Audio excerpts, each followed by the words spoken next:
Halo. Pul. Oh. Ya.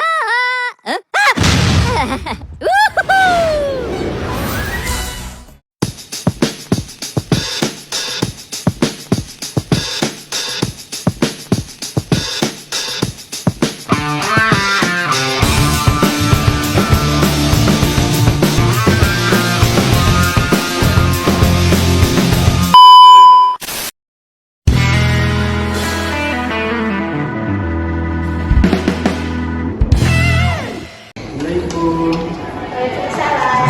Masuk Mbak, Mas. Silahkan duduk.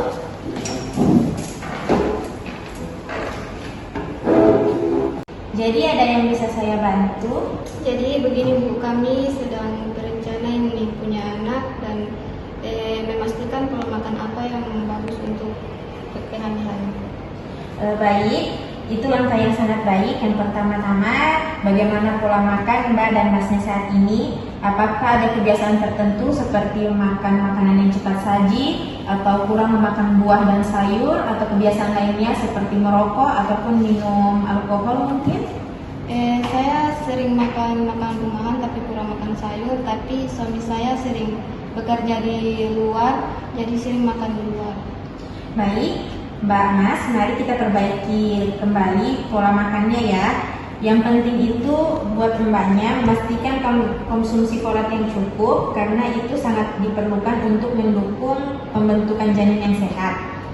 Folat ini bisa ditemukan dalam sayur hijau seperti bayam, asparagus, dan brokoli, serta buah-buahan seperti jeruk. Dan saya akan menunjukkan beberapa contoh makanan yang bisa Mbak dan Masnya perbaiki.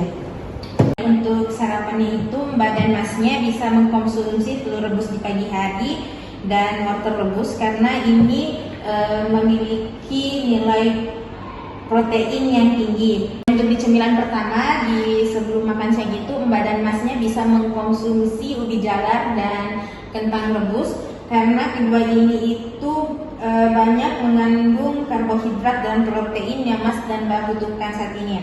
Kemudian di makan siang bisa makan nasi seperti biasa ataupun mengganti nasinya dengan sumber karbohidrat yang lain seperti kentang ataupun nasi merah. Bisa dengan tempe goreng, udang rebus yang tinggi protein juga, dan sayurannya jangan dilupa ya Mas dan Mbaknya. Sayur seperti sayur bayam bening, karena ini merupakan tinggi karbohidrat, protein, dan lemak. Baik, untuk di selingan yang kedua, di waktu setelah makan siang, di waktu sore, di antara jam 4 dengan jam 5, Mas dan Mbaknya bisa mengkonsumsi buah-buahan seperti pisang ataupun makanan ringan lainnya yang biasa dikonsumsi seperti biasa. Baik, kita akan ke makan malam buat Mbak dan Masnya. Saya merekomendasikan untuk bisa memakan nasi, karena untuk jadi sumber karbohidratnya. Bisa juga mengkonsumsi karbohidrat yang lain seperti kentang dan nasi merah. Kemudian lauk pauknya bisa memilih mau hati ayam, hati ampela yang dimasak oleh Mbaknya di rumah, serta bisa juga memasak ikan kuah. Itu sama-sama tinggi protein.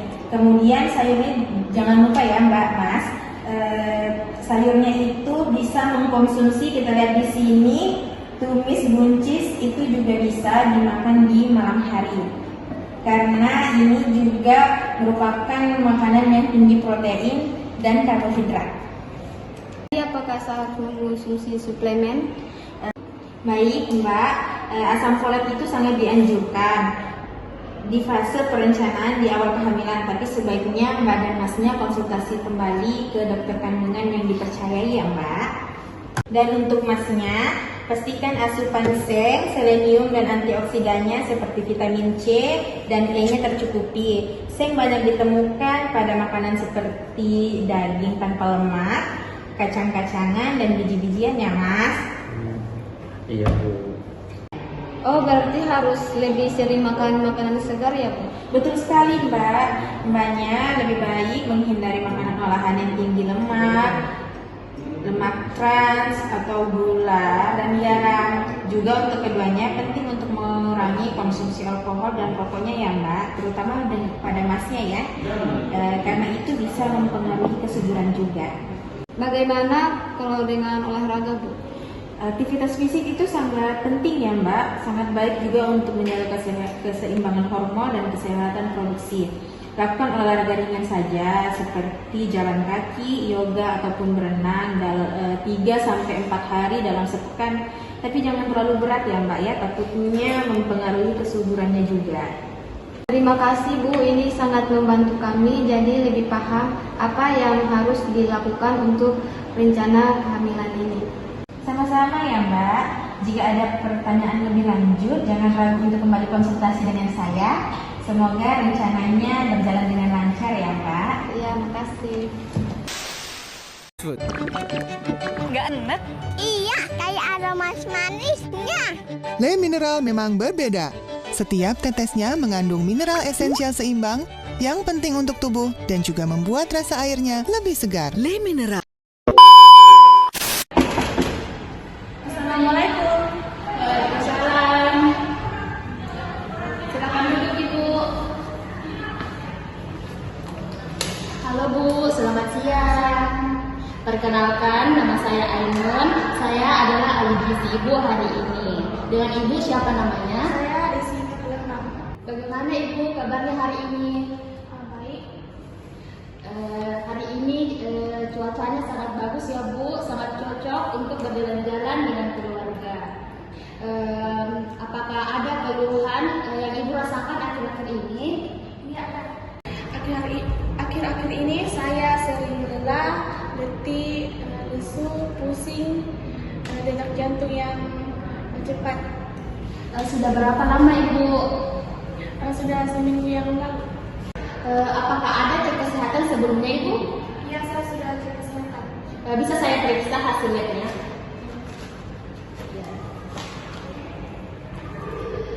Hasil cek kesehatan Ibu di sini menunjukkan bahwa Ibu ini mengalami anemia dan gejala yang Ibu rasakan itu tanda-tanda dari anemia. Ini Ibu Desi hamil kedua ya? Masih ada mual muntah yang Ibu rasakan? Berarti Ibu Desi ini bisa makan seperti biasanya ya Bu, tanpa mual-mual atau muntah. Tadi pagi Ibu sarapannya apa? Bubur ayam. Dan hasil pemeriksaannya Ibu di sini HB itu atau kayak hemoglobinnya Ibu itu 10,9.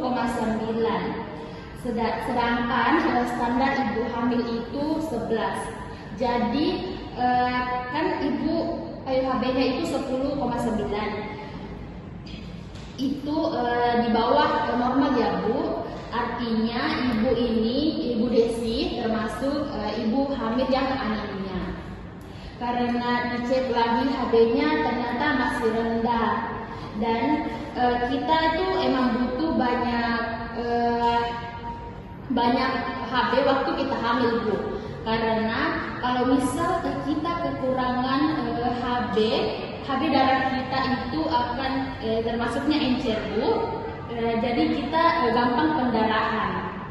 Kayak Ibu Desi ini kayak mudah terkena pendarahan atau keguguran. Ibu Desi ini sering minum teh atau kopi? Teh. Ibu biasanya makan berapa kali sehari? 2 kali. Kalau Ibu makan 2 kali sehari itu jelas sekali kurangnya Bu. Jadi saya sarankan untuk Ibu Desi ini makan 3-4 kali sehari. Karena kalau terus waktu makan itu yang pertama Ibu makan itu harus ada karbonnya. Seperti bisa nasi, ubi, singkong, dan kentang. Ibu Desi ini sudah di tahap trimester kedua ya Bu, minggu ke-14 sampai 27. Namun kalori yang ibu butuhkan itu pada trimester kedua itu ada 300 kilokalori. Nah, kalau ibu Desi mau naikin HB, setiap kali makan itu harus ada protein hewani seperti hati ayam. Kenapa? Karena hati ayam itu sangat tinggi zat besinya ibu. Jadi kalau misal ibu hamil HB-nya rendah, biasanya saya saranin itu buat bisa makan hati ayam. Saya itu lebih rekomendasikan ibu Desi untuk mengkonsumsi telur, hati ayam, dan ikan.